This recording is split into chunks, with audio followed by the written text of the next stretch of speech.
Nagsagawa ng hostage-taking drill sa Las Piñas para pagbutihin ang pagtugon ng mga otoridad sa mga crisis situation. At para maging makatotohanan na eksena, ang mismong judge at mga court employee ang gumanap na hostage sa pagsasanay. Saksi si Mark Zambrano.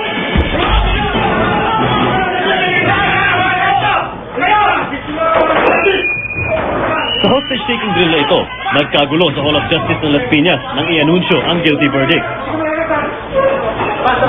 Dito na hinostage ng tatlong nasasaktan ang judge at tatlong niyang staff, kabilang ang isang pulis. Agad naman sinicure ng PNP ang lugar at inilayo sa panganib ang mga miyembro ng media at mga empleyado ng tanggapan.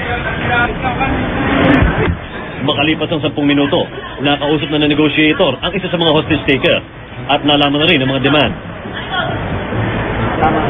Tagumpay na pinakawalan ng dalawang babaeng hostage, kapalit ang mga hinihinging pagkain at inumin.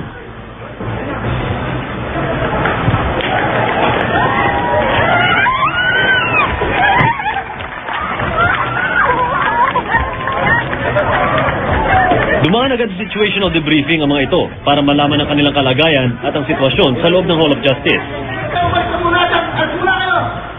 Pero maya-maya pa, biglang nagamok ang isa sa mga hostage taker at pinaputokan ng pulis na ginamit niyang human shield.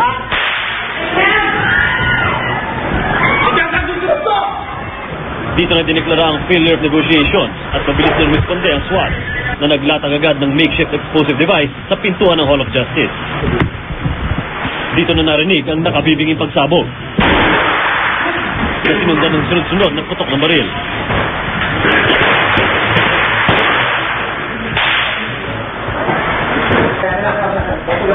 Ilang segundo lang, nailabas na si Judge Vivandor at nasa kote ang isa sa mga ng hostage. That moment, we really try to be very realistic. I have really no idea what will come next. So, I hope the people, especially the media, is able to learn from this. Sa pagsecure sa lugar ay agad na rin responde ang mga medic ng Philippine Red Cross. Dalawang hostage taker at isang pulis ang kunwaring nasawi sa exercise. Well, nakita nyo, swift action kami, but then again, siyempre practice lang ito. Hindi naman ito yung real scenario. So we cannot compare on what happened in Manila. But the good thing is, we prepared for any eventualities. Sa aking obserbasyon naman ay napaganda at maganda naman yung kinalabasan. Ang pulis naman ay tumugon na mabuti at ang ating mga opisyales ay nakapag-evacuate doon sa building na yung kaagad-agad. Sa kabuuan ito magalamang ng 20 minuto ang hostage-taking drill na layong pagbutihin ang pagtugon ng mga otoridad sa mga crisis situation. Ako si Mark Zambrano, ang inyong saksi.